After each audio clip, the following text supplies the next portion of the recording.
ഉടമ്പടി കാലത്തിൻ്റെ ഒരു പ്രത്യാശയാണ്. ആ പ്രത്യാശയുടെ ബേസ്മെൻ്റ് എന്താണ്? ഉടമ്പടി ഈ കാലഘട്ടത്തിൽ വേദനിക്കുന്ന മനുഷ്യരുടെ ഒരു പ്രത്യാശയാണ്. സാക്ഷ്യങ്ങൾ കേൾക്കും മനസ്സിലാകും. അതിന് പ്രത്യേക ജാതി എന്ന വിശ്വാസമൊന്നുമില്ല. ആരാണ് യേശുവിലൂടെ പൂർത്തിയാക്കിയ വാഗ്ദാനങ്ങളിലെ യേശുവിലൂടെ പൂർത്തിയാക്കിക്കൊണ്ടിരിക്കുന്ന വാഗ്ദാനങ്ങളിലെ ആർക്കാണ് വിശ്വാസത്തിൻ്റെ വരം ലഭിക്കുന്നത്, അവർക്കെല്ലാം ഉടമ്പടി അനുഭവവേദ്യമാവുകയും ദൈവത്തിൻ്റെ സാന്നിധ്യം അവർക്ക് മണത്തറിയാൻ പറ്റുകയും ചെയ്യാം. ഈ ദിവസങ്ങളിലെ ഏറ്റവും നല്ല സാക്ഷ്യങ്ങളൊന്ന് വിപിൻ്റെ സാക്ഷ്യമാണ്. വിപിനൊരു പയ്യൻസാണ്, ബിടെക്. വിപിൻ്റെ സാക്ഷ്യങ്ങൾ പ്രാധാന്യം വരുന്നത് വിപിൻ്റെ ജീവിതം കയ്യിൽ നിന്ന് വിട്ടുപോയായിരുന്നു. 20 സപ്ലി എഴുതേണ്ടി വരുമ്പോൾ അതിൻ്റെ അരിയർ കാരണം അവന് അത് പറ്റാത്തൊരവസ്ഥ വന്നു. 20 സപ്ലി എഴുതണം, 20 പേപ്പർ അരിയറുണ്ട്, കുടിശ്ശികയുണ്ട്. അപ്പോൾ ഒരു പേപ്പർ പോലും അവന് എഴുതാനത് മാനസികാവസ്ഥയില്ല, അതിന് ഓർമ്മ കിട്ടണില്ല, അതിന് കോൺഫിഡൻസ് ഇല്ല.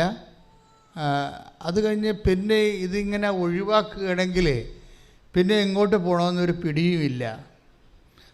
നിങ്ങൾക്കറിയാമല്ലോ, ഓരോരോ കാര്യങ്ങൾക്കും ഒരു ഇല്ല എന്നുള്ളത്, വീഞ്ഞ് ഇല്ല എന്നുള്ള ഒരു ഇല്ലായ്മയിൽ മാതാവ് ഒളിപ്പിച്ച് വെച്ച കുറേ ഏത് കാലം സൂര്യൻ ഉണ്ടാകുന്ന അത്രയും കാലമുള്ള മനുഷ്യരാശിയുടെ മുഴുവൻ ഇല്ലായ്മകളെ അമ്മ ഒരൊറ്റ ഇല്ലായ്മയിൽ ഒളിപ്പിച്ച് വെച്ചുകൊണ്ട് യേശുവിൻ്റെ തിരുസന്നിധിയിൽ സമർപ്പിച്ചുകൊണ്ട് മനുഷ്യരാശിക്ക് വേണ്ടിയുള്ള മദ്യം വഹിച്ചിരിക്കുന്നു. കൈയിട്ടിച്ച് കർത്താവ്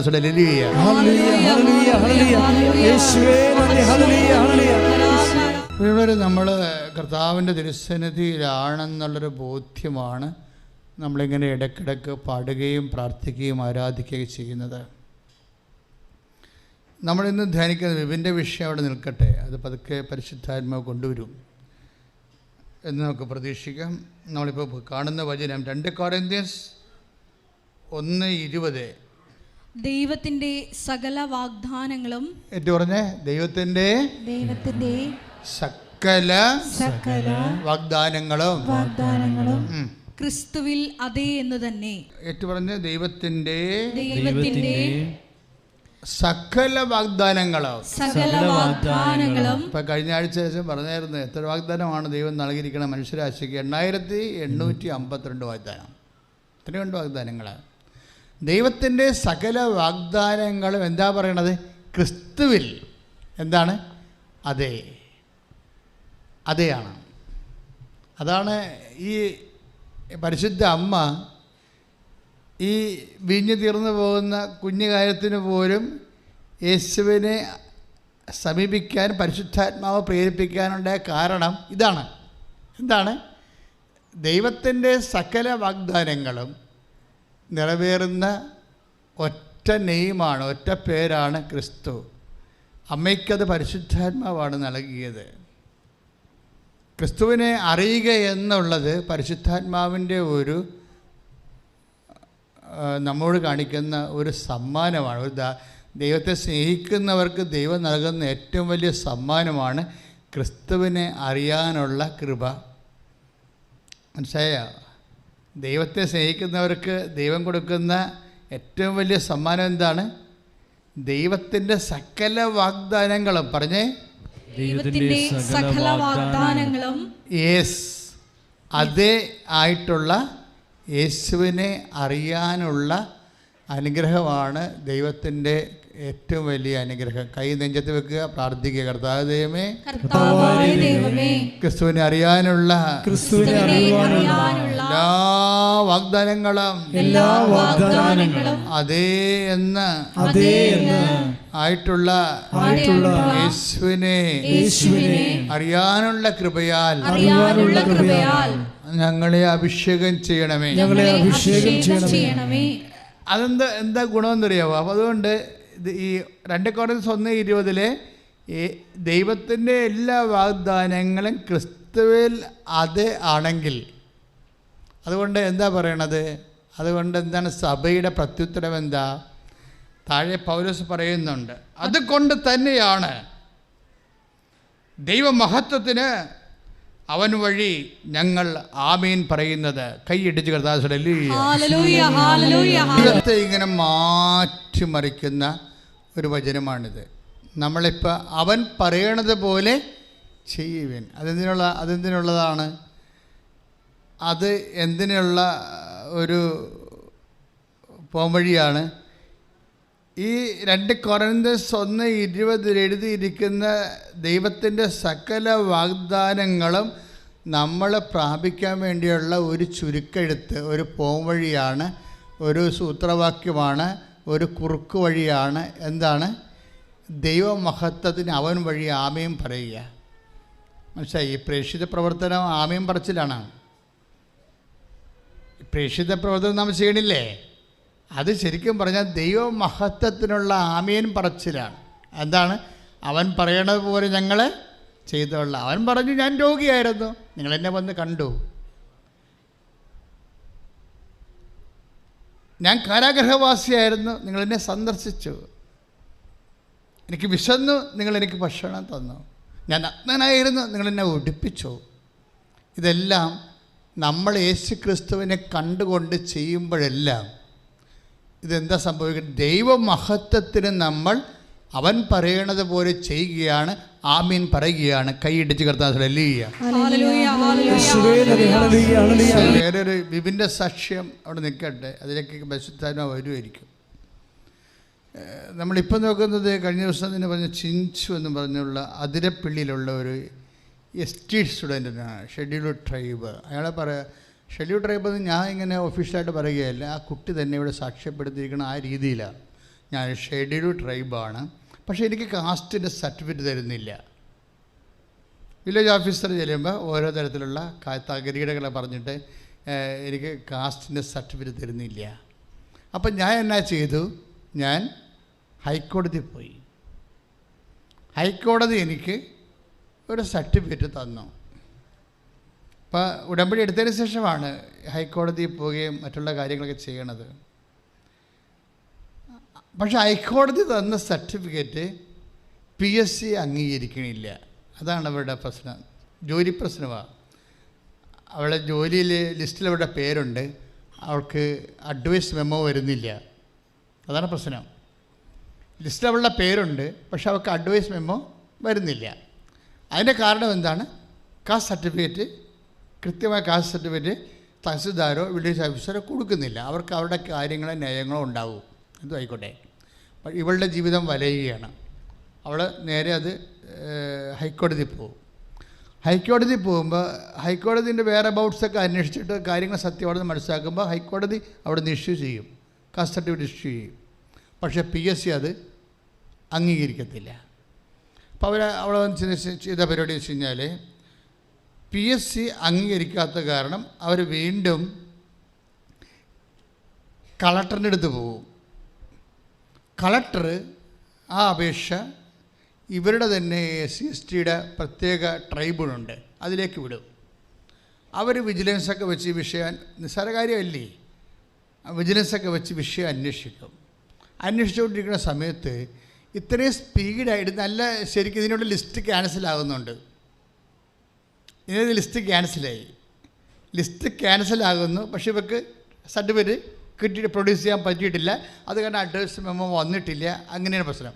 പക്ഷേ ഇങ്ങനെയുള്ള കോംപ്ലിക്കേഷൻസ് നടക്കുമ്പോൾ ഈ ചിഞ്ചു ചെയ്യുന്ന ഒരു പരിപാടിയുണ്ട്. എന്താണ്? അവളിവിടെ വന്നിട്ട് ഒരു 5 കാശ് രൂപ മേടിച്ച് എടുക്കും വെഞ്ചരിച്ചത്. അപ്പോൾ പരിശുദ്ധ അമ്മ അവളോട് പറയും 10 മേടിക്കാൻ പറയും. 10 മേടിക്കാൻ പറയും. ഉടനെ ഇവിടെ 10 കാശ് രൂപ വാങ്ങിക്കും, വെഞ്ചരിച്ച കാശ്. നിങ്ങൾ ആ സാക്ഷ്യം കിടപ്പുണ്ട്, ഇന്നലെ ഇട്ടതാണ്. എന്നിട്ട് ഇവൾ എന്താ ചെയ്യണം? അപ്പോൾ ഞാനിവിടുത്തെ അവൾ കാശ് രൂപ മേടിക്കുന്ന കാര്യമൊക്കെ ഞാൻ പറഞ്ഞാൽ കേൾക്കുന്നുണ്ട്. അത് എന്നെ സംബന്ധിച്ചുള്ള എന്നെ അത്രയും വലുതായിട്ടതൊക്കെ ഒരു പ്രധാനപ്പെട്ട കാര്യമായിട്ട് തോന്നാൻ കാരണം ഞാൻ അവിടെ ഇപ്പോൾ ഉണ്ടായിരുന്നു ഈ സാക്ഷ്യം പറയുമ്പോൾ. പിന്നെ അവൾ പറഞ്ഞത്, ഞാൻ ഈ ഒരു പത്രം കൊടുക്കുമ്പോൾ, ആൾക്കാർക്ക് പത്രം കൊടുക്കുമ്പോൾ, പത്രം എന്ന് പറഞ്ഞാൽ എന്താ, മുഴുവൻ സാക്ഷ്യമല്ലേ, ഈ കാലങ്ങളിൽ ഈ മാസം ഈശോ ചെയ്ത കാര്യങ്ങളാണ് പത്രത്തിലുള്ളത്. ഞാൻ ഈ പത്രം കൊടുക്കുമ്പോൾ അത് ഇതിൽ ഒരു കാശിനും കൂടി വെച്ച് കൊടുക്കും.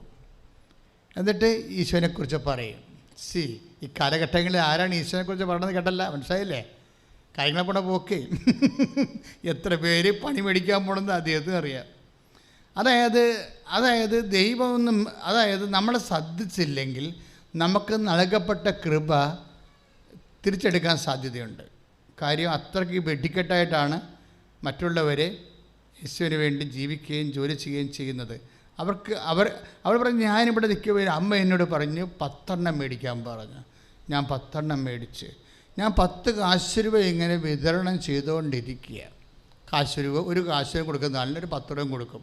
ഇങ്ങനെ പറഞ്ഞുകൊണ്ടിരിക്കുന്ന സമയത്ത് വീട്ടിൽ നിന്ന് എന്നെ വിളിച്ചു, എടി അപ്പോയിൻമെൻറ്റ് ഓർഡർ വന്നിട്ടുണ്ടെന്ന്. Price the Lord. ഹല്ലേലൂയ. യേശുവേ സ്തോത്രം. യേശുവേ നന്ദി. അത് ഇത്രയും സ്പീഡാണ്. അതെന്തുകൊണ്ടാണ് ചിഞ്ചുവിന് ഇത്രയും സ്പീഡായിട്ട് ഈ സംഭവം വരണമെന്ന് വെച്ച് കഴിഞ്ഞാൽ അവൾ സിൻസിയറാണ് ഈ വിഷയത്തിൽ. നമുക്ക് ഉടമ്പടിയോട് നമുക്ക് കാണിക്കാവുന്ന ഏറ്റവും വലിയ മനോഭാവം സിൻസിയറിറ്റിയാണ്. നമ്മൾ ആ വിഷയം സിൻസിയറായിട്ട് എടുക്കുകയാണ്.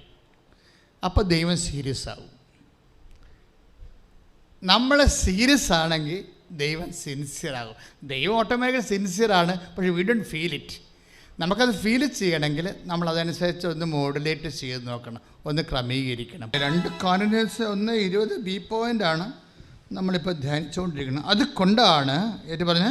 അതുകൊണ്ടാണ് ദൈവമഹത്വത്തിന് യേശുക്രിസ്തു വഴി ഞങ്ങൾ ആമേൻ പറയുന്നത്.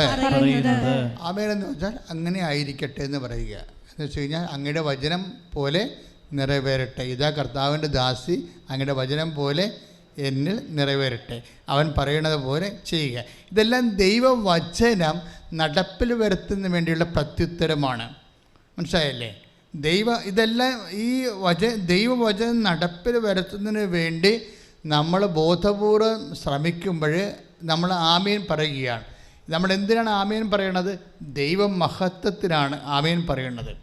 ഈ മഹത്വം ആണ് നമ്മൾക്ക് കൃപയായി നമ്മളിലേക്ക് ചൊരിയണത്.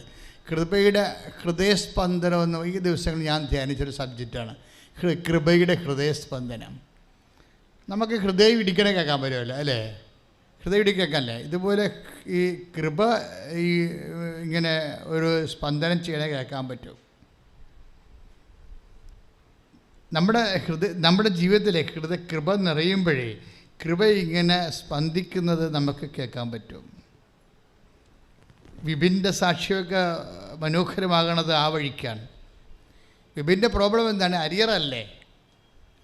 അരിയറാണ് എന്ന് വെച്ചാൽ 20 സബ്ജക്റ്റല്ലേ അരിയർ വന്നിരിക്കുന്നത് ബിടെക്കുകാരൻ. അപ്പോൾ എന്നെ സംബന്ധിക്കുന്നത് ഇവൻ എന്ത് ചെയ്യണമെന്ന് അറിയത്തില്ല.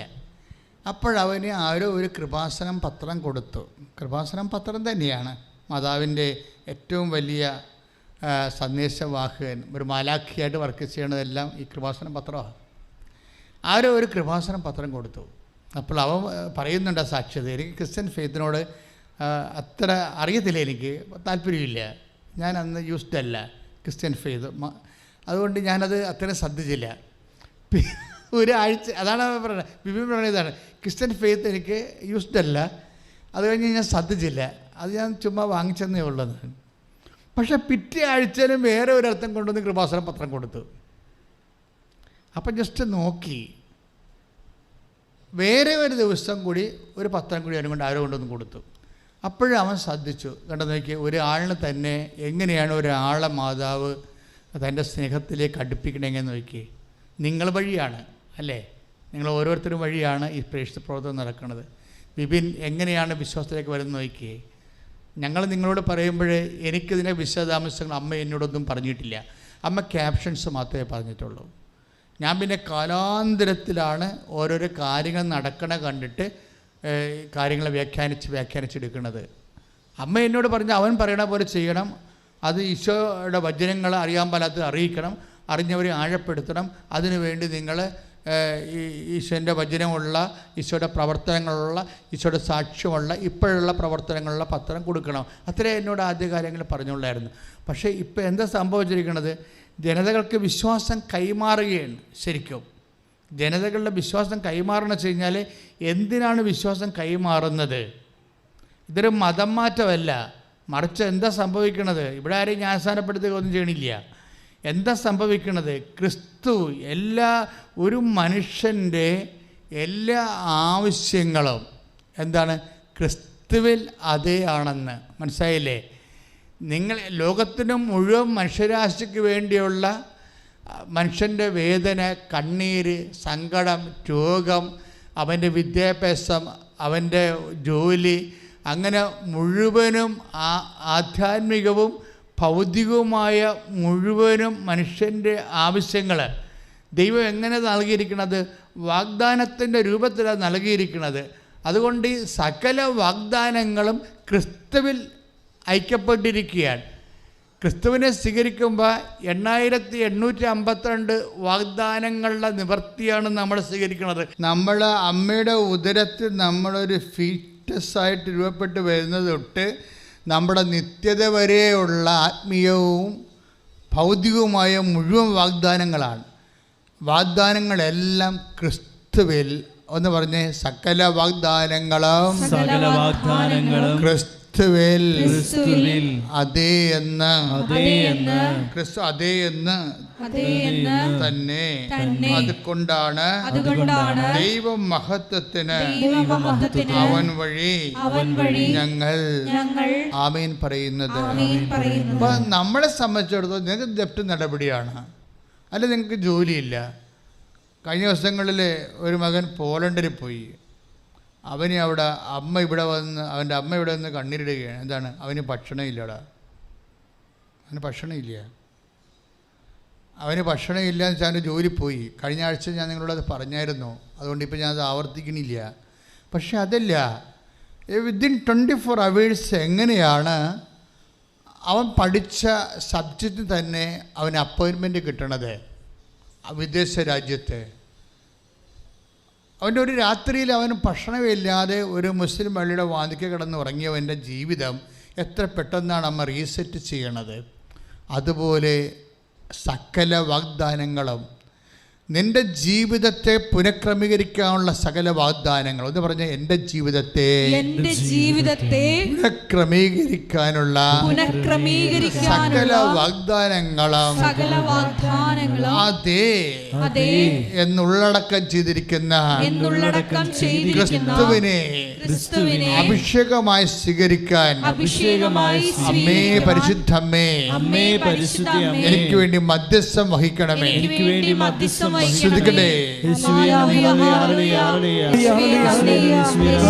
നമുക്ക് വാഗ്ദാനത്തിൻ്റെ സുവിശേഷ പ്രഘോഷണമാണ് അടുത്ത വചനം. ഇതിനോട് ചേർന്ന് വരുന്ന വചനം ഹെബ്രായ ലേഖനം 10:23. നമ്മോട് വാഗ്ദാനം ചെയ്തിരിക്കുന്നവൻ വിശ്വസ്തനാകയാൽ നമ്മുടെ പ്രത്യാശയേറ്റ് പറയുന്നതിൽ നാം സ്ഥിരതയുള്ളവരായിരിക്കണം. ഇതാണ് ഉടമ്പടി നിർവർത്തിക്കാനുള്ള കുറച്ച് കാര്യങ്ങളാണ് ഈ പറഞ്ഞുകൊണ്ടിരിക്കുന്നത്. മനസ്സിലായില്ലേ?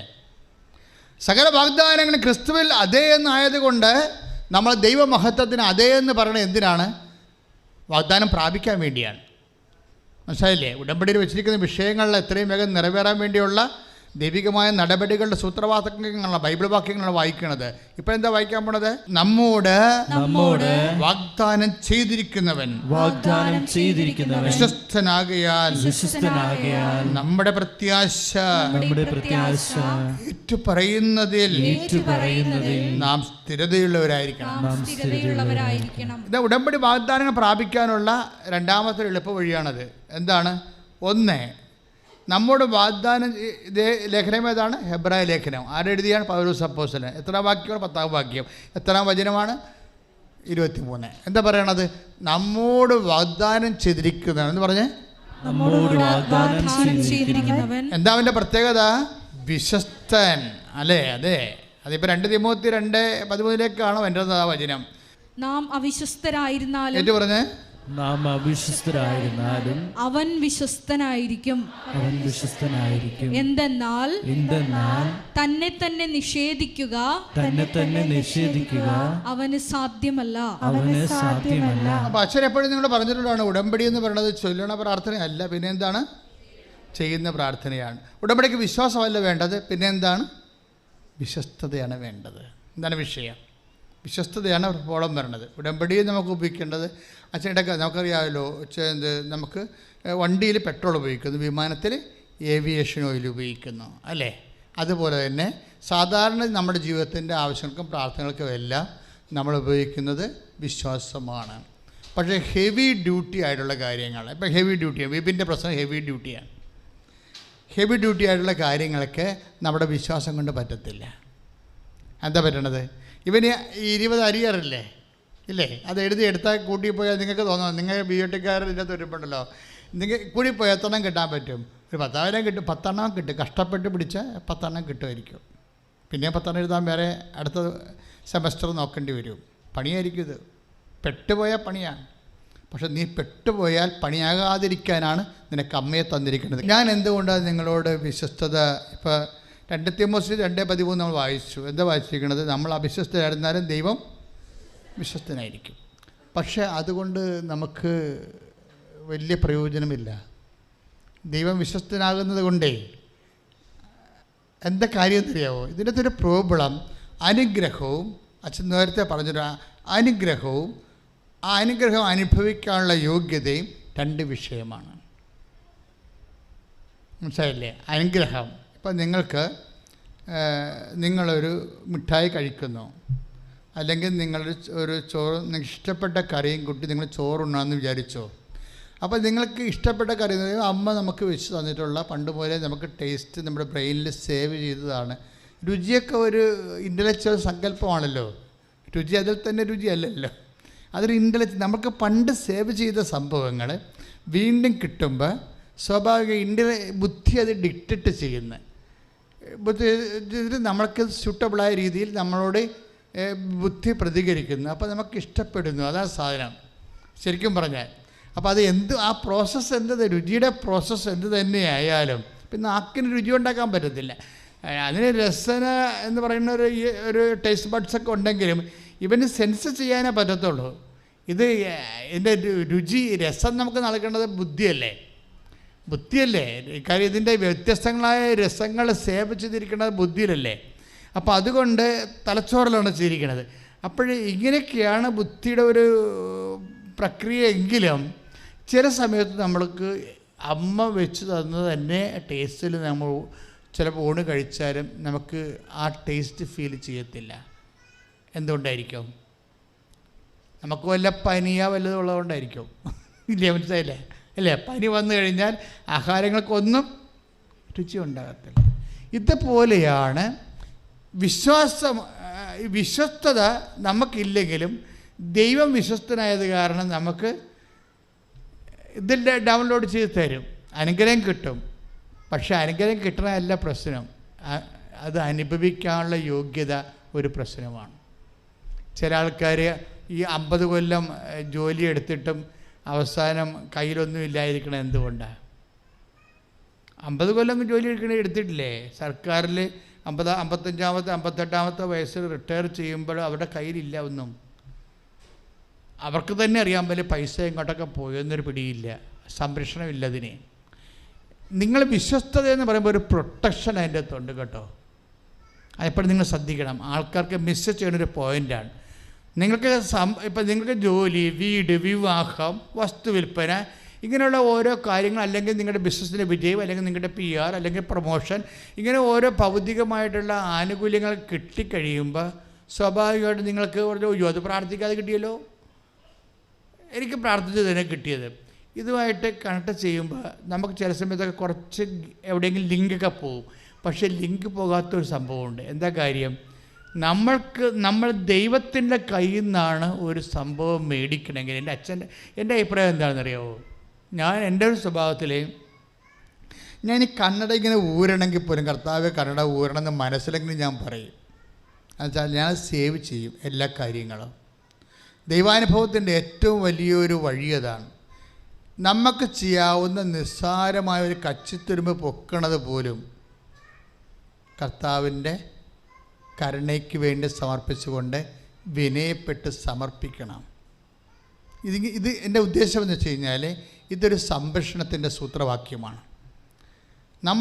അവർ വെൽത്ത് ആൻഡ് അവർ എബിലിറ്റി മസ്റ്റ് ബി പ്രൊട്ടക്റ്റഡ്. ആര് പ്രൊട്ടക്റ്റ് ചെയ്യണം? ആയുധധാരിയായ ബലവാൻ ഭവനത്തിന് കാവൽ നിൽക്കുമ്പോൾ അവൻ്റെ വസ്തുവകകൾ സുരക്ഷിതമായിരിക്കുമെന്ന് കർത്താവ് പറഞ്ഞു. ആയുധധാരിയായ ബലവാൻ നമ്മളെ സംബന്ധിച്ചിടത്തോളം ആരാണ്? ക്രിസ്തുവാണ്. കൈയിടിച്ച് കർത്താവിനെ ഹല്ലേലൂയ. ഈ വചനം എപ്പോഴും ഓർത്തേക്കണ്ട. ആയുധധാരിയായ ബലവാൻ, അത് ശരിക്കും പറഞ്ഞ അത് ദൈവത്തിനെയാണ് ഉദ്ദേശിക്കുന്നത്. വായിച്ചോളൂ. ലൂക്ക 11:21. ശക്തൻ ആയുധധാരിയായി തൻ്റെ കൊട്ടാരത്തിന് കാവൽ നിൽക്കുമ്പോൾ അവൻ്റെ വസ്തുക്കൾ സുരക്ഷിതമാണ്. Price the Lord. ഈ ശക്തൻ ദൈവമാണ്. ദൈവത്തെ കൊണ്ട് നിൻ്റെ ജീവിതത്തിന് സുരക്ഷിതത്വം ഉണ്ടാക്കണം, കാവൽ നിർത്തണം. ഇതിന് ഫിഡലിറ്റിയുടെ ഒരു ഇഫക്റ്റാണത്. അതുകൊണ്ടാണ് why I am promoting fidelity instead of faith. എന്തുകൊണ്ടാണ് ഞാൻ നിങ്ങൾക്ക് വിശ്വസ്തത പ്രൊമോട്ട് ചെയ്യാൻ കാരണം? അത് ഈ പ്രൊട്ടക്ഷൻ്റെ പ്രോബ്ലമാണ്. വിശ്വസ്തത. നമുക്ക് ജോലി കിട്ടിയാൽ മാത്രം പോരാ, ഭർത്താവിനെ ഭാര്യയോ കല്യാണം കെട്ടിയാൽ മാത്രം പോരാ, കുഞ്ഞുങ്ങളുണ്ടായാൽ മാത്രം പോരാ. ഇവരെല്ലാം നമുക്ക് ഉപയോഗപ്പെടണം, അനുഭവവേദ്യമാകണം.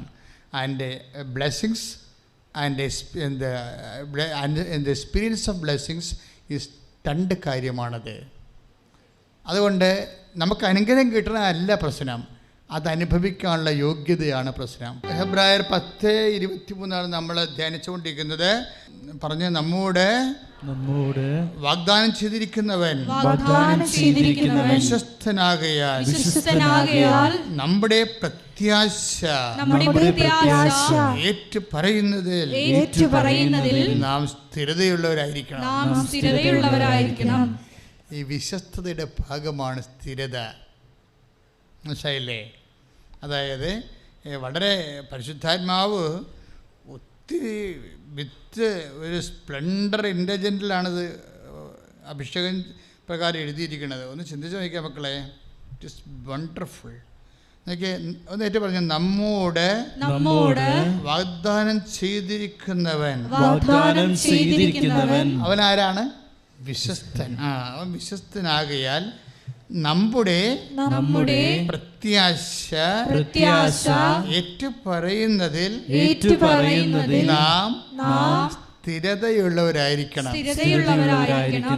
അച്ഛൻ എപ്പോഴും പറയത്തില്ല, ബൈലാറ്ററലായിട്ടുള്ള ഫിഡലിറ്റിയാണ് വർക്കൗട്ട് ചെയ്യേണ്ടത്. ഉഭയകക്ഷി.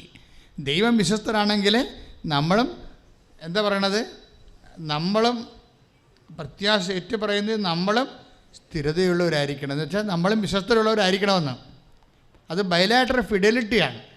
ഉടമ്പടിയുടെ ഒരു ആത്മാവാണത്. എന്താണ്? ദൈവം വിശ്വസ്തനാണ്, അതുകൊണ്ട് നമ്മളും വിശ്വസ്തരായിരിക്കണം. ഈ വിശ്വസ്തതയാണ് എന്തിനാണ്? വിശ്വസ്തത എങ്ങനെയാണ് നമ്മൾ ഏറ്റുപറയണത്? വിശ്വസ്തത അല്ലെങ്കിൽ നമ്മൾ ദൈവത്തോട് കാണിക്കണ വിശ്വസ്തത വാക്കിലോ പ്രവൃത്തിയിലോ എന്തിനാണ് ലക്ഷ്യം വെക്കണത്? നമ്മുടെ പ്രത്യാശ ഏറ്റുപറയുന്നതിലാണ്. നമുക്ക് സകല വാഗ്ദാനങ്ങളും യേശുവിൽ എന്താണ്? അതേ തന്നെയാണ്, അല്ലേ? അതുകൊണ്ട് അതാണ് നമ്മുടെ പ്രത്യാശ. അത് ഏറ്റുപറയണം. ഏറ്റുപറയണം നമ്മൾ എന്ത് ചെയ്യണം? വിശ്വസ്തത കാണിക്കണം. ബിബിൻ്റെ വിഷയം എന്ന് വെച്ചാൽ, ബിബിന് എന്താ ചെയ്തതെന്നറിയാമോ?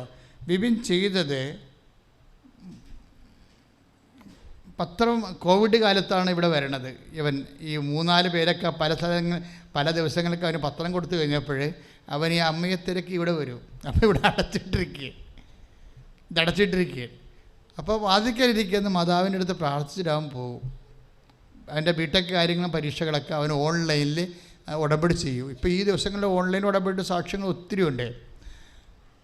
ഓൺലൈൻ ഉടമ്പടി ചെയ്ത ആൾക്കാരെല്ലാം പെട്ടെന്ന് വന്നിട്ട് എന്തുകൊണ്ടാണ് അവർ തീർത്ഥാടന ഉടമ്പടി ചെയ്യണമെന്ന് വെച്ചാൽ, ഓൺലൈൻ ഉടമ്പടി എടുക്കുമ്പോൾ തന്നെ ദൈവം ലൈനിലാവും. അവൻ്റെ വാക്കുകൾക്ക് അവൻ്റെ വേദനയ്ക്ക് ആശ്വാസം കിട്ടും. അതുകൊണ്ടാണ് അങ്ങനെ ചെയ്യണത്. അപ്പോൾ ആദ്യം ഇവന് ഓൺലൈൻ ഉടമ്പടി ചെയ്യാണ് ചെയ്തത്. എന്നിട്ട് ഇവൻ്റെ പ്രോബ്ലം വെച്ച് കഴിഞ്ഞാൽ, വൈ ഉടമ്പടി? എന്തുകൊണ്ടാണ് ഉടമ്പടി എന്ന് നിങ്ങൾ അറിയണം. എവിടെയാണ് ഉടമ്പടി തുടങ്ങേണ്ടത്? What is the cause and space of the covenant? എന്താണ് അതിൻ്റെ കാരണങ്ങൾ ഉടമ്പടിയുടെ? അത് നമ്മുടെ ഡീമെറിറ്റ്സ് ആണ്. മനസ്സിലായില്ലേ? ഉടമ്പടിയുടെ കാരണം നമ്മൾ എന്തിനാണ് ദൈവത്തോട് ഉടമ്പടി ചെയ്യണത്? നമ്മുടെ മെറിറ്റ് ലൂസ് ചെയ്യുമ്പോഴാണ് നമ്മൾ ഉടമ്പടി ചെയ്യുക. നമുക്കറിയാമല്ലോ, ഇപ്പോഴും ഞാനിവിടെ OIT, MOH, AHAD, PSC, BTech എല്ലാം എല്ലാ ദിവസവും പ്രാർത്ഥിക്കും. ഞായറാഴ്ച മാത്രമേ ഞാൻ ആൾക്കാരെ കാണാതെ ഉള്ളൂ, ബാക്കി എല്ലാ ദിവസവും കാണാം. പക്ഷേ നിങ്ങൾ കാര്യം ചെയ്യണം, ഞാനിവിടെ ഉണ്ടോ ഇല്ലേ എന്ന് വിളിച്ച് നോക്കി ബുക്ക് ചെയ്ത് ഉറപ്പ് വരുത്തണം. കാര്യം എനിക്ക് ബിഷപ്പ് ഹൗസിലും കൂടുതൽ ഉത്തരവാദിത്തങ്ങളായിപ്പോൾ. തന്നെയല്ല, പല സ്ഥലങ്ങളിൽ കൃപാസനത്തിന് ശുശ്രൂഷകളല്ല പ്രോജക്റ്റുകൾ നടക്കുന്നുണ്ട്. അപ്പോൾ ചില ദിവസങ്ങൾക്ക് എനിക്ക് ബൈ പേഴ്സൺ പോകാതിരിക്കാൻ പറ്റത്തില്ല. ഗവൺമെൻറ് ഓഫീസർമാർ വിസിറ്റ് ചെയ്യണം. അപ്പോൾ ഗവൺമെൻറ് പ്രോജക്റ്റാണ് 1-2 എണ്ണം. അപ്പോൾ ഗവൺമെൻറ് ഓഫീസർമാർ വിസിറ്റ്, ഇപ്പോൾ സിമിത്തേരി പണിയുന്നുണ്ട് എൻ്റെ പള്ളിയിൽ ഇടവകെ, അതെല്ലാം റിമോട്ടിൽ ചെയ്യുകയാണ്. പക്ഷേ ചില ദിവസങ്ങൾ ഞാൻ ചെല്ലേണ്ടി വരും. അപ്പോൾ ആ സമയത്ത് ഞാൻ മസ്റ്റ് പോകുമ്പോൾ അത് എൻ്റെ മക്കളൊന്ന് അറിയണം. അപ്പോൾ ജസ്റ്റ് ഒന്ന് വിളിച്ച് 9447285400 വിളിച്ച് ചോദിക്കും. അതാണ് നമ്പർ. അത് ആ നമ്പറിൽ വേറെ ആരും വിളിച്ചെടുക്കത്തില്ല. നിങ്ങൾ ചോദിക്കുമ്പോൾ അവിടെ അച്ഛൻ നാളുണ്ടോ, രോഗിയെ കൊണ്ടുവരാനാണെന്ന് പറയണം അത്. അപ്പോൾ അങ്ങനെ പറയുമ്പോൾ ഞങ്ങൾക്ക് ഉറപ്പാകത്തില്ല. ചില ആൾക്കാരെ വന്നിട്ട് ചിലപ്പോൾ ഞാൻ ഇല്ലാത്ത ദിവസം വന്ന് പോകും. ഇപ്പോഴേ വിഴിഞ്ഞ സമരം നടക്കുകയല്ലേ. അപ്പോൾ ഞങ്ങൾ അതിനു വേണ്ടി കരിദിനത്തിൻ്റെ ദിവസത്തിൽ ഞങ്ങൾ വേറെ സമരം കളക്ടറേറ്റ് ധർണയ്ക്ക് പോയി. ഇപ്പോൾ ഇന്നലെ ജയശങ്കറിൻ്റെ വീഡിയോ നിങ്ങൾ കണ്ടു കാണുമായിരിക്കും. അതായത് ഞാൻ ഹൈക്കോടതിയിൽ നിന്നൊരു വിധി സമ്പാദിച്ചിട്ടുണ്ട് ഈ വിഷയത്തിന്. കാര്യം ഈ കൊച്ചി തുറമുഖത്തിൻ്റെ വരവോടുകൂടിയാണ് 100 കിലോമീറ്ററിൽ 5 കിലോമീറ്റർ വീതിയിലും 100 കിലോമീറ്റർ നീളത്തിലും കേരളത്തിന് ഈ കൊച്ചി ആലപ്പുഴ മേഖലയെ തീരം നഷ്ടപ്പെട്ടത്. ആ സർക്കാർ വികസനത്തിൻ്റെ പേരിൽ ഇരകളായി പോയതാണ്. ഒരു വീടിന് മനോരമയിൽ കഴിഞ്ഞ ദിവസങ്ങൾ എഴുതിയിട്ടുണ്ട്. എന്താണ് ഈ 1922 100 കൊല്ലം മുമ്പ് ഒറ്റ കടൽക്ഷോഭത്തിൽ ഒരു വീടിന് 2000 തെങ്ങ് നഷ്ടപ്പെട്ടെന്ന്. ഇപ്പോൾ സാമ്പത്തികമായ തകർച്ച അങ്ങനെ എത്രയോ വീടുകൾക്ക് പോയി, കരകൾ പോയി, തെങ്ങുകൾ പോയി, വീടുകൾ പോയി, എല്ലാം കടലൊഴിച്ചു പോയത് ഒരു തുറമുഖം ഉണ്ടാക്കിയാണ്. വിഴിഞ്ഞം പോലെ ഒരു തുറമുഖം എന്ന് പറയുമ്പോൾ രാജ്യത്തിൻ്റെ വികസനത്തിന് we are not against. Mary Magdalene പള്ളിയും ഒരു ഇടവക അങ്ങനെ തന്നെ തുമ്പ റോക്കറ്റ് വിക്ഷേപണ കേന്ദ്രത്തിന് കൊടുത്തൊരു സഭയാണിത്. നിരുപാധികം ഒഴിഞ്ഞു കൊടുത്തതാണ്. അപ്പം we are not against development of the country. ഞങ്ങളുടെ രാജ്യത്തിൻ്റെ രക്ഷയ്ക്ക് വികസനത്തിനെതിരല്ല. പക്ഷേ എന്താ വേണ്ടത്? ജീവിക്കാനുള്ള അവകാശമാണ്. പിറന്ന മണ്ണിൽ നമുക്ക് ജീവിക്കാനുള്ള അവകാശമില്ലേ? അതിനുവേണ്ടിയുള്ള പോരാട്ടമാണ് വിഴിഞ്ഞത്ത് നടക്കുന്നത്. ആ പോരാട്ടം ഇനി നേരെ കടലോരം മുഴുവൻ നടക്കും. ഇപ്പം തന്നെ എന്തുകൊണ്ടാണ് കുടിയേറ്റ അവിടെയുള്ളവരെല്ലാവരും ഇന്നലെ വന്ന് ഐക്യദാർഢ്യം പ്രഖ്യാപിച്ചത്? ഈ സമരം നിസ്സാരമല്ലെന്നാണ്. എവിടെയെല്ലാം ഇങ്ങനെ വികസന കോർപ്പറേറ്റുകളും അതുപോലെ തന്നെ ലാഭം മാത്രം ലക്ഷ്യം വെച്ചുകൊണ്ട് മനുഷ്യൻ്റെ ജീവിതം വഴിയാധാരമാകുന്നുവോ അവിടെയെല്ലാം അവകാശങ്ങൾ കൊണ്ട് പോരാടാനുള്ള ബാധ്യത ബേസിക്കായിട്ടൊരു ക്രിസ്ത്യാനിക്കുണ്ട്. ശരിക്കും അത് സുവിശേഷ പ്രവർത്തനത്തിൻ്റെ ഭാഗമാണ്. അത് നീതിക്ക് വേണ്ടിയുള്ള നിലവിളി, നീതിക്ക് വേണ്ടിയുള്ള വിശപ്പ്, ഇതെല്ലാം സുവിശേഷ പുണ്യമാണ്. ഈശോ എത്രയോ പ്രാവശ്യം നേരത്തെ പറഞ്ഞു, നീതിക്ക് വേണ്ടി വിശക്കുന്നവർ ഭാഗ്യവാന്മാർ, അവർക്ക് സംതൃപ്തരാക്കപ്പെടും. അപ്പോഴപ്പോഴായാലും അത് കർത്താവിൻ്റെ വചനമാണ്. അപ്പോൾ നീതിക്ക് വേണ്ടി വിശക്കേണ്ട ഒരു സമയം വരുമ്പോൾ, നീതിക്ക് വേണ്ടി കരയേണ്ട ഒരു സമയം വരുമ്പോൾ വിശക്കും കരകയും അത് നമ്മുടെ പ്രതിഷേധവും പ്രതിരോധവുമായിട്ട് അധികാരസ്ഥാനങ്ങളിൽ അറിയിക്കുകയും ചെയ്യാം. അപ്പം അങ്ങനെയുള്ള ചില സമയത്തൊക്കെ വരുമ്പോൾ ചില ദിവസങ്ങളിൽ അച്ഛനുണ്ടാകത്തില്ല. കാര്യം എന്ന് വെച്ച് കഴിഞ്ഞാൽ ഈ വിഷയത്തിൽ 30 കൊല്ലമായിട്ട് കൃപാസന ഇൻവെസ്റ്റാണ്. 87 മുതൽ ഞാൻ ഈ വിഷയത്തിന് ഫോളോ അപ്പ് ചെയ്യുന്ന ആളാണ്. അതുകൊണ്ടാണ് ഹൈക്കോടതി പോകാൻ കാരണം. 1.25 ലക്ഷം രൂപ മറ്റേ ഹൈക്കോടതി പോയിരിക്കണം. എന്താ പ്രശ്നം വെച്ച് കഴിഞ്ഞാൽ അത്രയും വിഷയം സീരിയസ് ആയത്. നമുക്ക് അതായത് 100 കൊല്ലത്തെ കോമ്പൻസേഷനാണ് വേണ്ടത്. ഇപ്പം ഗർഭിണികൾക്ക് കടലോരത്തെ ഗർഭിണികൾക്ക് ഒന്ന് പ്രസവിച്ച് കിടക്കാൻ മാന്യമായ ആശുപത്രി ഉണ്ടോ? ഇവിടെ ആരും കൈ നീട്ടേണ്ട ഒരു കാര്യം തീരത്തിന് ഇല്ലായിരുന്നോ? കല്യാണം വരെ കടലിൽ കൂടി കൊണ്ടുപോയൊരു കാലം ഉണ്ടായിരുന്നു. അത്രയ്ക്ക് സമൃദ്ധമായിരുന്നു. ഒരു കുടുംബത്തിന് വനവരം എഴുതിയിരിക്കണം, ഒരു കുടുംബത്തിന് 2000 തെങ്ങേ കൊച്ചി തുറമുഖം തുടങ്ങിയപ്പോൾ അതിൻ്റെ ബ്രിസ്റ്റോ സായിപ്പ് അതിൻ്റെ ഡ്രഡ്ജിങ് തുടങ്ങിയപ്പോൾ അന്നുണ്ടായ ആക്രമണമാണ്. അതിനെതിരെയാണ് ഞാൻ ഹൈക്കോടതിയിൽ പോയത്. കോടതി അനുകൂലമായ വിധി തന്നു. All grievances must be settled permanently. 100 കൊല്ലമായിട്ട് ഈ മേഖലയിൽ ഉണ്ടായിരിക്കുന്ന മുഴുവൻ വേദനകൾക്ക് പരിഹാരം ഉണ്ടാകണമെന്ന് കോടതി പറഞ്ഞിട്ടുണ്ട്. ഈ ദിവസം അതുകൊണ്ടാണ് ഇന്നലെ ജയശങ്കരൊക്കെ ഈ കോടതി വിധി ഡിസ്കസ് ചെയ്തത് വീഡിയോയിൽ. ഞാൻ പറഞ്ഞത് നിങ്ങൾക്ക് ഈ ആത്മീയ ബോധവും ഭക്തിബോധമൊക്കെ നല്ലതാണ്, പക്ഷേ അതേസമയം തന്നെ സാമൂഹ്യ പ്രതിബദ്ധത സുവിശേഷ പരതയുടെ ഭാഗമാണ്, സുവിശേഷ സാക്ഷ്യത്തിൻ്റെ ഭാഗമാണ്, യേശുവിൻ്റെ പ്രഘോഷണത്തിൻ്റെ ഭാഗമാണ്, യേശുവിൻ്റെ സ്വത്വത്തിൻ്റെ ഭാഗമാണ്. ശ്രുതികടെ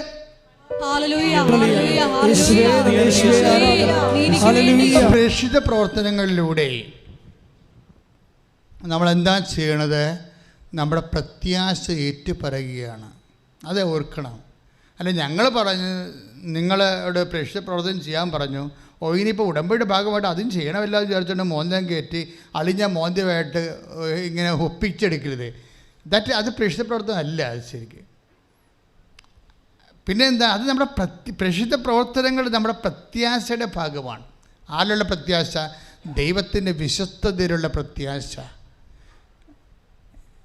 ദൈവം എന്നോട് വിശ്വസ്തത കാണിക്കും. എൻ്റെ ജോലി, വീട്, വിവാഹം, ഞാൻ ഇന്ന് അനുഭവിക്കുന്ന എല്ലാവിധ അസമാധാനങ്ങളും, കോടതിയിലെ കേസ്, വിവാഹമോചനത്തിൻ്റെ കേസ്, വീട്ടിലുണ്ടാകുന്ന അലോക്യങ്ങളും, കുട്ടികളില്ലാത്ത അവസ്ഥകളും, കുട്ടികൾ ഉള്ളതിൻ്റെ അവസ്ഥകളും, ഇങ്ങനെ എൻ്റെ കണ്ണീരിൻ്റെ ഓരോ കാരണങ്ങൾക്കും ദൈവം ഇടപെടും. അതിന് അവൻ എന്നോട് വിശ്വസ്തത കാണിക്കും എന്നുള്ള എൻ്റെ പ്രത്യാശ. ആ പ്രത്യാശയാണ് ഹെബ്രായർ 10:23 പറയണത്. നമ്മോട് വാഗ്ദാനം ചെയ്തിരിക്കുന്ന വിശ്വസ്തനാകിയാൽ നമ്മുടെ പ്രത്യാശ ഏറ്റുപറയുന്നതിൽ നാം സ്ഥിരതയുള്ളവരായിരിക്കണം. അവൻ പറയണ പോലെ ചെയ്യുന്നതിൽ നമ്മൾ സ്ഥിരതയുള്ളവനായിരിക്കണം. അപ്പോൾ സ്വാഭാവികമായിട്ട് എന്താണ്, ദൈവമായിട്ടാണ് നമ്മളൊരു കക്ഷി. ഉടമ്പടിയിൽ എന്താ സംഭവിക്കണത്? നമ്മളൊരു കക്ഷി, ദൈവം ഒരു കക്ഷി, അല്ലേ? ദൈവത്തോട് ഉടമ്പടി ചെയ്യാൻ നമുക്ക് വല്ല യോഗ്യത ഉണ്ടോ? അതാണ് ഈ അച്ഛന്മാരൊക്കെ ആദ്യകാലങ്ങളിൽ, ചില അച്ഛന്മാരെ, എല്ലാ അച്ഛന്മാരും അല്ലേ, ഇപ്പം സഭയ്ക്ക് മുഴുവൻ മനസ്സിലായി. നല്ല പ്രാർത്ഥനയാണ്, ജനങ്ങളെ വിശുദ്ധീകരിക്കുന്നുണ്ട്, സുവിശേഷം സാക്ഷീകരിക്കുന്നുണ്ടെന്ന് മനസ്സിലായി. ഇപ്പം എനിക്ക് ആദ്യകാലം പോലുള്ള വിമർശനങ്ങളില്ല. പണ്ടെനിക്ക് എപ്പോഴും അച്ഛന്മാർ ഓരോരുത്തരൊക്കെ വാട്സപ്പിലൊക്കെ ഓരോ മെസ്സേജൊക്കെ വിടുമായിരുന്നു. ചില സമയത്തൊക്കെ എന്നെ പിതാവ് വിളിക്കുമായിരുന്നു, അതെന്താണ് ഇതെന്താണെന്നൊക്കെ ചോദിച്ചുകൊണ്ട്. പിതാവ് എന്നോട് പക്ഷേ എപ്പോഴും എന്നോട് വളരെ വാത്സല്യത്തോടെയും കാര്യങ്ങൾ മനസ്സിലാക്കി ഉപദേശം നിർദ്ദേശം നൽകി ചേർത്ത് നിർത്തുകയുള്ളൂ. എന്നെ പ്രശ്നം വെച്ച് കഴിഞ്ഞാൽ ഈ എപ്പോഴും വരുന്നൊരു വിഷയം, ഇപ്പോൾ നമ്മൾക്ക് ഒരു വിഷയമുണ്ടായി. ഈ വിഷയം ചില സമയത്ത് നമ്മുടെ മെരിറ്റിൽ ഒതുങ്ങണതായിരിക്കുന്നത്. എന്തുകൊണ്ടാണ് നമ്മൾ ഉടമ്പടി ചെയ്യണത്? നമ്മൾക്കുണ്ടായിരുന്ന വിഷയം നമ്മുടെ മെരിറ്റിൽ ഒതുങ്ങാത്തപ്പോഴാണ് ഉടമ്പടി ചെയ്യണത്. നിങ്ങൾക്കറിയാമല്ലോ, മെരിറ്റ് എന്ന് പറഞ്ഞാൽ എന്താണ്? യോഗ്യത. ഗതികേട് കൊണ്ട് ഞാൻ ചില സമയത്ത് ഈ സാധനമൊക്കെ ഇംഗ്ലീഷ് ബൈബിൾ പഠിച്ചു വെച്ചിരിക്കുന്നത്, കാരണം ഇംഗ്ലീഷ് വാക്കാണ് പറയണത്. പക്ഷേ ചേച്ചിമാർക്ക് ചിലർക്ക് മെരിറ്റ് എന്താണെന്നൊക്കെ ഒന്നും അറിയാൻ പറ്റും. അച്ഛൻ ഇതിനെക്കുറിച്ചാണ് പറയണത് പോലെ അവർ അറിയും. അത് യോഗ്യത. ഒരു വിഷയം നടക്കണമെങ്കിൽ നിങ്ങളുടെ വീട് വെക്കുക, നിങ്ങൾക്ക് വിവാഹം കഴിക്കുക, നിങ്ങൾക്ക് കുഞ്ഞുങ്ങളുണ്ടാവുക, നിങ്ങൾക്ക് ജോലി കിട്ടുക, നിങ്ങൾക്ക് പ്രൊമോഷൻ കിട്ടുക, നിങ്ങൾ വിശ്വത്തേക്ക് പോവുക, നിങ്ങളുടെ വിസ അടിച്ചു വരിക, ഇങ്ങനെ ഓരോ ഈവൻസിന് 2 കാര്യങ്ങൾ വേണം. എന്ത് വേണം? മെറിറ്റ് ആൻഡ് ഗ്രേസ് വേണം, അല്ലേ? ഒന്ന് നമുക്ക് യോഗ്യത ഉണ്ടാകണം, പിന്നെ എന്താണ്? വരപ്രസാദം ഉണ്ടാകണം. പക്ഷെ ഒരു കുഴപ്പമുണ്ട്. എന്താ കുഴപ്പം? Why covenant? എന്തുകൊണ്ടാണ് കവനൻ്റ്? നമ്മൾക്ക് ചില സമയത്ത് മെരിറ്റിൽ ചില സമയത്ത് നമ്മൾക്ക് കുറവായിരിക്കും മെരിറ്റ്. മനസ്സിലായില്ലേ? അതാ പ്രശ്നം. ബിബിൻ്റെ പ്രശ്നം കണ്ടു. ബിബിൻ എന്താ പറയണത്? ബിബിൻ പറയണത് എനിക്ക് കുറേ ഇൻറ്റേർണൽ മാർക്ക് കുറവായിരുന്നു എന്നാണ് പറഞ്ഞത്. 20 പേപ്പർ എഴുതിയെടുക്കാനുണ്ട്. ബിടെക്കാർക്ക് മറ്റൊരു അക്കാഡമിഷ്യൻസൊക്കെ അറിയാൻ പറ്റിയത് എന്താ പറയണതെന്ന്. അതായത് ഇൻറ്റേർണൽ അസസ്മെൻ്റ് മാർക്കുണ്ടല്ലോ, അത് റെക്കോർഡിലൂടെ അല്ലെങ്കിൽ ഹോംവർക്കിലൂടെയൊക്കെ വരണ മാർക്കുകളാണ്. അതിവന് ഇല്ല, മെറിറ്റില്ലെന്ന് എൻ്റെ അർത്ഥം. മനസ്സിലായില്ലേ? ഇൻറ്റേർണൽ മാർക്ക് ഇല്ലെന്നാണ് അവൻ പറയണത് പല വിഷയങ്ങൾക്കും. പിന്നെ അതുകൊണ്ടാണ് അവന് ഹോപ്പില്ലാത്തത്. ഞാൻ എങ്ങനെ എന്ത് എഴുതാനാണ്? എനിക്ക് ഇൻറ്റേർണൽ അസസ്മെൻറ്റ് മാർക്കില്ലല്ലോ, ഇൻറ്റേർണൽ മാർക്കില്ലല്ലോ. പിന്നെ ഞാൻ എങ്ങനെയാണ് 20 പേപ്പർ എഴുതണത്? അമ്മയോട് പറഞ്ഞപ്പോൾ അമ്മ പറഞ്ഞു നീ എഴുതാൻ പറഞ്ഞെന്ന്. അതിൽ രസമാണ് അതൊരു സാക്ഷ്യം കേൾക്കാൻ. അവസാനം ഞാൻ എഴുതാൻ പോകുമ്പോൾ ഞാനൊരു പണി ചെയ്ത് കുറേ പത്രം വാങ്ങിച്ചു ഓട്ടോറിക്ഷക്കാർക്ക് കൊടുത്തത്. എന്തിനാ അവന് അപ്പം ഞങ്ങൾ ചോദിച്ചു എന്തിനാണ് നീ ഓട്ടോറിക്ഷ കൊടുത്തത്? അതിൽ ഓട്ടോറിക്ഷക്കാരാകുമ്പോൾ ഒരു ഗുണമെന്ന് വെച്ചാൽ ഒന്നെങ്കിൽ കുറച്ച് പത്രം അവിടെ വെച്ചേക്കും, വന്നവർക്ക് അവർ തന്നെ കൊടുത്തോളൂ. അപ്പോഴങ്ങനെയെങ്കിലും കർത്താവിനെ മറ്റ് ജനങ്ങളിലേക്ക് എത്തിക്കുമല്ലോ എന്നാണ് ഇവൻ പറയണത്. പിന്നെ ഞാൻ എന്ത് ചെയ്ത്, കോവിഡായപ്പോൾ ലോക്ക്ഡൗൺ ആയില്ലേ, അപ്പോൾ ഞാൻ പോസ്റ്റ് ഓഫീസ് വഴി ഓരോരുത്തർക്ക് അഡ്രസ്സ് നോക്കി സെൻഡ് ചെയ്തെന്നു. ഓരോ മനുഷ്യന്മാർ ചെയ്യണ പരിപാടി കണ്ടില്ലേ? അവർ നമ്മൾ പറയണതല്ല ചെയ്യണത്, അതിൻ്റെ ഇരട്ടി കാര്യങ്ങളാണ് ചെയ്യണത്. ഇതെന്താ ഈശോ പണ്ട് പറഞ്ഞതാണ്, നിന്നോട് 1 മൈൽ ദൂരെ പോകാൻ പറഞ്ഞാൽ നീ 2 മൈൽ പോകണം. അത് വായിച്ച മോളെ. 1 മൈൽ ദൂരം പോകാൻ നിന്നെ നിർബന്ധിക്കുന്നവനോട് കൂടെ, ഏറ്റു പറഞ്ഞ 1 മൈൽ ദൂരെ പോകാൻ, 1 മൈൽ ദൂരം പോകാൻ നിന്നെ നിർബന്ധിക്കുന്നവനോട് കൂടെ 2 മൈൽ ദൂരം പോവുക. 2 മൈൽ ദൂരം. പ്രേക്ഷിത പ്രവർത്തനത്തിൻ്റെ മോഡ് ഓഫ് ആക്ഷൻ അങ്ങനെയാ. അല്ല 1 മൈൽ ദൂരം പോകാൻ പറയുമ്പോൾ എങ്ങനെ 1/2 മൈൽ പോകാം? മലയാളിയല്ലേ, മലയാളിയുടെ പ്രശ്നം അതാണല്ല. 1 മൈൽ പോകാൻ പറയുമ്പോൾ നമ്മുടെ സുഹൃത്തത്ത് ഇതെങ്ങനെ 1/2 മൈലാക്കാമെന്ന് ചിന്തിച്ചുകൊണ്ടിരിക്കും ഇല്ലേ? അങ്ങനെയല്ല. പ്രേക്ഷിത പ്രവർത്തനം ദൈവത്തോട് ചെയ്യുന്ന പ്രവർത്തനങ്ങളെന്ന് പറയണത് 1 മൈൽ പോകാൻ നിന്നോട് ആവശ്യപ്പെട്ടാൽ എന്ത് ചെയ്യണം? നിങ്ങൾ 2 മൈൽ പോകണം. അതാണ് 5 കാശ് വാങ്ങിക്കാവുന്ന ചിഞ്ചു പറഞ്ഞത്. അപ്പോൾ അമ്മ പറഞ്ഞ് 10 മേടിക്കുന്നത് പറഞ്ഞ് അത് ലോഡ് കൂട്ടിക്കൊടുക്കരുത്. ഇവരെന്താ ചെയ്തിരിക്കണത്? വിപിനെന്താ ചെയ്തിരിക്കണത്? അവന് പോകാൻ കോവിഡായതുകൊണ്ട് ലോക്ക്ഡൗൺ ആയിപ്പോയി. പക്ഷേ എന്ത് ചെയ്യും? കോവിഡ് കഴിയട്ടെന്ന് പറഞ്ഞ് ഇരുന്നില്ല. അഡ്രസ്സ് നോക്കി എടുത്തിട്ട് അറിയാവുന്ന അഡ്രസ്സൊക്കെ എടുത്തിട്ട് പോസ്റ്റിൽ ഈ സാധനം വിട്ട്. ഇത് എന്താ ഞാൻ മുമ്പ് പറഞ്ഞില്ലേ, അതായത് നമ്മൾ സത്യസന്ധരാണ്, നമ്മൾ വിഷയം ഓറിയൻറ്റഡ് അല്ല, നമ്മൾ ദൈവം ഓറിയൻറ്റഡ് ആണെന്നുണ്ടെങ്കിൽ പരിശുദ്ധാത്മ വർക്ക് ചെയ്യും. മനസ്സിലായില്ലേ? നമുക്ക് എപ്പോഴും സംഭവിക്കുന്നത് നമ്മൾ വിഷയം ഓറിയൻറ്റഡ് ആണ്, അതാണ് കുഴപ്പം. പരിശുദ്ധാത്മ വർക്ക് ചെയ്യാത്തതിൻ്റെ കാരണം ഇതാണ്. എപ്പോൾ കെട്ടാൻ പറ്റും, ഈ കല്യാണം ഒക്കുമായിരിക്കുമോ, ഇപ്പോൾ ഇതോടുകൂടി ഈ മാസം ഗർഭിണിയാകുമോ, പ്രൊമോഷൻ. അപ്പോൾ നമ്മൾ വിഷയം ഓറിയൻറ്റഡ് ആകും. അപ്പം നമ്മൾ മെറ്റീരിയൽ ജഡികരായി പോകും. ജഡികത്തിൻ്റെ കുഴപ്പം എന്താ? ജഡത്തിൽ നിന്ന് ജനിക്കുന്ന ജഡവും ആത്മാവിൽ നിന്ന് ജനിക്കുന്നത് ആത്മാവുമാണ്. നമ്മൾ ദൈവത്തെയാണ് ഓറിയൻറ്റഡ് ചെയ്യേണ്ടത്. പരിശുദ്ധാത്മ പ്രവർത്തിക്കണമെങ്കിലേ അത് വായിച്ചോളൂ. യോഹന്നാൻ്റെ സുവിശേഷം. ജഡത്തിൽ നിന്ന് ജനിക്കുന്ന ജഡവും എന്ന് പറഞ്ഞ് ശ്രദ്ധിക്കട്ടെ.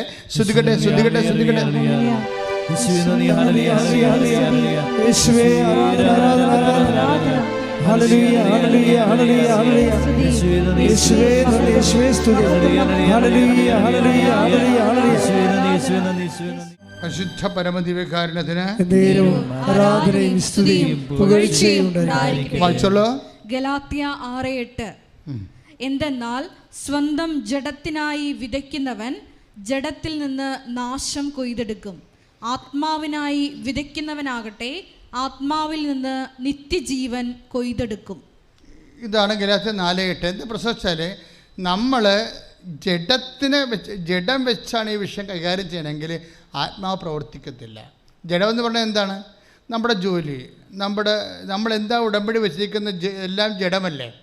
ജോലി, വീട്, വിവാഹം, പ്രൊമോഷൻ, സാമ്പത്തികം, ഇങ്ങനെയുള്ള കാര്യങ്ങൾ. അതെപ്പോൾ നടക്കും എന്ന് അത് നടക്കണില്ല, ഇത് നടക്കണില്ല, അവർ വന്നില്ല. അപ്പോൾ എന്ത് കൊടുത്താലും തൃപ്തിയാവത്തില്ല. മനസ്സിലായ? അങ്ങനെ അത് ഒന്നിനു വായിച്ച വചനം. സ്വന്തം ജഡത്തിനായി വിതയ്ക്കുന്നവൻ ജഡത്തിൽ നിന്ന് നാശം കൊയ്തെടുക്കും. നിങ്ങൾക്ക് ചില ആൾക്കാർക്ക് പറ്റേണ്ടത് അതാണ്. നിങ്ങൾ വെക്കണ വിഷയത്തെ മാത്രമേ നിങ്ങൾ കോൺസെൻട്രേറ്റ് ചെയ്യത്തുള്ളൂ. അതെപ്പോൾ നടക്കും, അതെങ്ങനെ നടക്കും, അത് നടന്നാൽ പോലും നിങ്ങൾ വിചാരിക്കുന്ന പോലെ നടന്നില്ലെങ്കിൽ നിങ്ങൾ അളിഞ്ഞ മോന്തയായിട്ട് ദൈവത്തിന് മുമ്പിൽ നിൽക്കും. അതാണ് ജഡത്തിനായി വിതയ്ക്കുന്ന നാശം. പിന്നെ എന്താ അടുത്ത വായിച്ചേ? ആത്മാവിനായി വിതയ്ക്കുന്നവനാകട്ടെ എന്ന് പറഞ്ഞ ആത്മാവിനായി വിതയ്ക്കുന്നവനാവട്ടെ ആത്മാവിൽ നിന്ന് നിത്യജീവൻ കൊയ്തെടുക്കും. അതായത് നമ്മൾ ഉടമ്പടി ചെയ്യുമ്പോൾ നമ്മളൊരു കക്ഷി, ദൈവം ഒരു കക്ഷി അല്ലേ. നമ്മളെന്താ ചെയ്യേണ്ടത്? ദൈവത്തിന് എന്താണ് ഇതുകൊണ്ട് പ്രയോജനം? നമ്മുടെ പ്രയോജനം ആരാ നോക്കേണ്ടത്? ദൈവമല്ലേ നോക്കേണ്ടത്, നമ്മളല്ലല്ലോ അല്ലേ. ഉടമ്പടി എടുക്കുമ്പോൾ ആ ഉടമ്പടി കൊണ്ട് ദൈവത്തിന് എന്താ പ്രയോജനം? ബിബിൻ അതാണ് ചെയ്തത്. ബിബിൻ എന്താ ചെയ്തതെന്ന് വെച്ച് കഴിഞ്ഞാൽ, ദൈവം ഒരു കക്ഷിയാണ് ഉടമ്പടിയിൽ. നമുക്ക് ദൈവത്തോട് കക്ഷിയാകാൻ പറ്റുമോ? ഒരിക്കലും പറ്റത്തില്ല, ടാലി ആകത്തില്ല എന്താ അതുകൊണ്ട് എബ്രാഹാവും ദൈവമായിട്ട് ഉടമ്പടി ചെയ്തപ്പോൾ എബ്രാഹത്തിനോട് ദൈവം പറഞ്ഞു, നീയുമായിട്ട് ഉടമ്പടി ചെയ്യേണ്ട കാര്യം എനിക്കില്ല. കാര്യം ദൈവം ആര്? ഒരു മനുഷ്യനാര്? പക്ഷേ നിന്നോട് ഉടമ്പടി ചെയ്യണത് മുഴുവനും എൻ്റെ സ്നേഹം കൊണ്ടാണ്. അതുകൊണ്ട് നീ ഒരു കാര്യം ചെയ്യണം, ഒരു കോംപ്രമൈസ് ചെയ്യണം. എന്താണ്? നീ എന്നോട് ഉടമ്പടി ചെയ്യാൻ പറ്റുന്ന ഒരാളാണെന്ന് തെളിയിക്കണം. മനസ്സിലായില്ലേ? എന്നോട് ഉടമ്പടി ചെയ്യാൻ പറ്റുന്ന ഒരാളാണ് നീ എന്ന് തെളിയിക്കണം. നീ ഒരു കക്ഷിയല്ലേ ഉടമ്പടിയില്ലേ? ബൈലാറ്ററൽ ഉടമ്പടിയല്ലേ? ഉഭയകക്ഷിയല്ലേ? തുല്യകക്ഷിയല്ലേ? അപ്പോൾ ഒരിക്കലും തുല്യകക്ഷി ആകത്തില്ല. എങ്കിലും ഞാൻ നിന്നെ ഉടമ്പടിക്ക് ക്ഷണിച്ചിരിക്കുന്നത്. അപ്പോൾ നീ ഒരു കാര്യം ചെയ്യണം. എന്താണ്? കുറഞ്ഞ പക്ഷം നീ എൻ്റെ മുമ്പാകെ നടന്ന് വിശുദ്ധിയുള്ളവനായിരിക്കണം. 17:1. ശ്രദ്ധിക്കട്ടെ. അബ്രാഹത്തിന് 99 വയസ്സായപ്പോൾ കർത്താവ് പ്രത്യക്ഷപ്പെട്ട് അവനോട് അരുളി ചെയ്തു, സർവശക്തനായ ദൈവമാണ് ഞാൻ, എൻ്റെ മുമ്പിൽ വ്യാപരിക്കുക, കുറ്റമറ്റവനായി വർത്തിക്കുക. Praise the Lord. 17:1 അല്ലേ?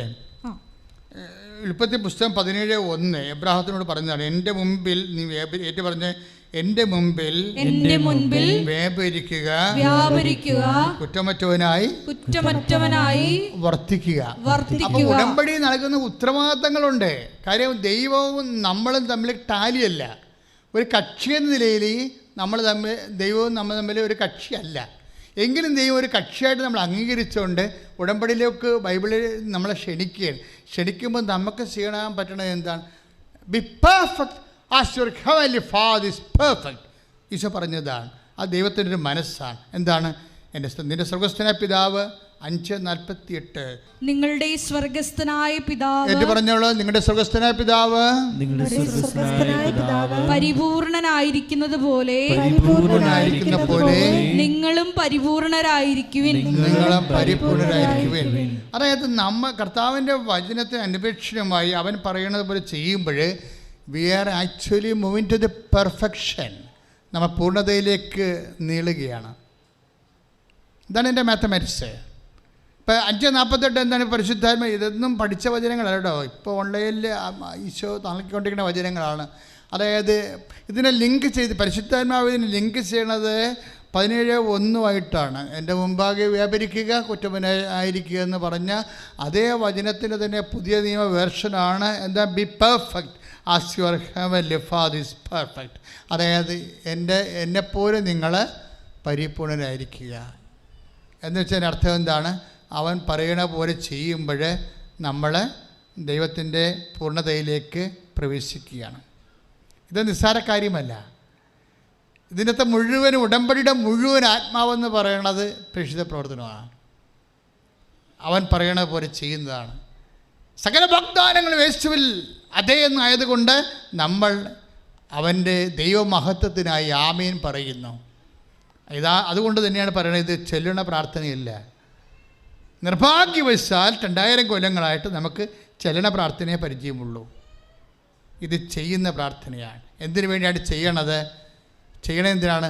ദൈവത്തിൻ്റെ തുല്യ കക്ഷിയായിട്ട് മാറാൻ, ദൈവിക വാഗ്ദാന പ്രകാരം അവൻ പറഞ്ഞ പൂർണ്ണതയിലേക്ക് നീങ്ങാൻ, അവൻ പറയണ പോലെ ചെയ്തുകൊണ്ട് നമ്മൾ ദൈവത്തെ മഹത്വപ്പെടുത്തി മുന്നേറുകയാണ്.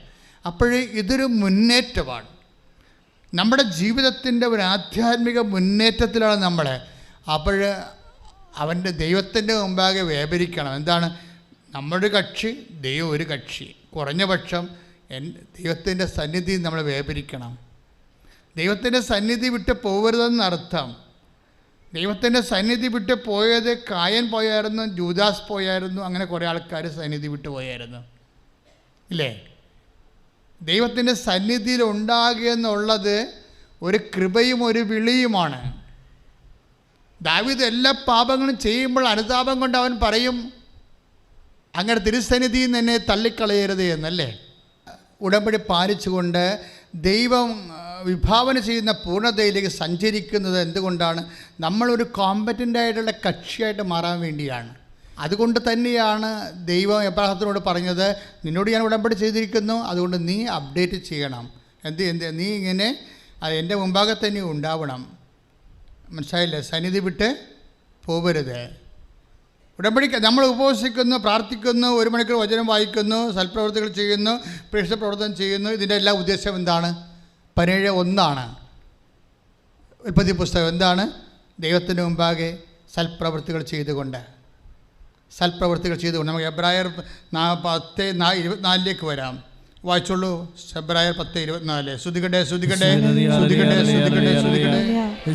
എബ്രായർ 10:24. സ്നേഹത്തോടെ ജീവിക്കുന്നതിനും സ്നേഹത്തോടെ ജീവിക്കുന്നതിനും നല്ല കാര്യങ്ങൾ ചെയ്യുന്നതിനും പരസ്പരം പ്രോത്സാഹിപ്പിക്കുന്നതിനും എങ്ങനെ കഴിയുമെന്ന് നമുക്ക് പര്യാലോചിക്കാം. ഇതാണ് നമ്മൾ ആലോചിക്കേണ്ടത്. എന്താണ് നമ്മൾ ആലോചിക്കേണ്ടത്? പരസ്പരം പ്രോത്സാഹിപ്പിക്കണം, സ്നേഹത്തെ കഴിയണം, എങ്ങനെ കർത്താവിന് വേണ്ടി പ്രേക്ഷിത പ്രവർത്തനങ്ങൾ ചെയ്യണം. ഇതിനെക്കുറിച്ചാണ് ആലോചിക്കേണ്ടത്. മനസ്സിലായ? നമ്മൾ എന്താണ് ആലോചിക്കേണ്ടത് ദൈവം പറയുന്നുണ്ടാവും. പക്ഷേ നിങ്ങൾ ആലോചിക്കേണ്ടത്, അയ്യോ അടുത്ത പ്രാവശ്യം മൊഡ്യൂൾസ് എല്ലാം കവർ ചെയ്യാൻ പറ്റുമോ, 4 മൊഡ്യൂൾസും കിട്ടുമോ, ഇനിയും വല്ല റീഡിങ് പോകുമോ? അപ്പോൾ നിങ്ങൾ എന്തിനെക്കുറിച്ചാണ് നിങ്ങൾ ആലോചിക്കേണ്ടത്? നിങ്ങളുടെ മൊഡ്യൂൾസിനെ കുറിച്ചാണ്. പക്ഷേ ഇതെല്ലാം ആലോചിക്കേണ്ടത് ഉടമ്പടിക്ക് ആലോചിക്കേണ്ടത് എന്താണ്? എങ്ങനെയാണ് പരസ്പരം പ്രോത്സാഹിപ്പിക്കണം വചനത്തിൽ. ഇങ്ങനെ സൽപ്രവർത്തികൾ ചെയ്യുന്നതും സൽപ്രവർത്തികളെക്കുറിച്ച് ആലോചിക്കുന്നതും എല്ലാം എന്തിനു വേണ്ടിയാണ്? അവൻ്റെ സന്നിധിയിൽ നിൽക്കുന്നതിന് വേണ്ടിയുള്ള ഒരു കപ്പാസിറ്റി നമ്മൾ ആർജിക്കാൻ വേണ്ടിയാണ്.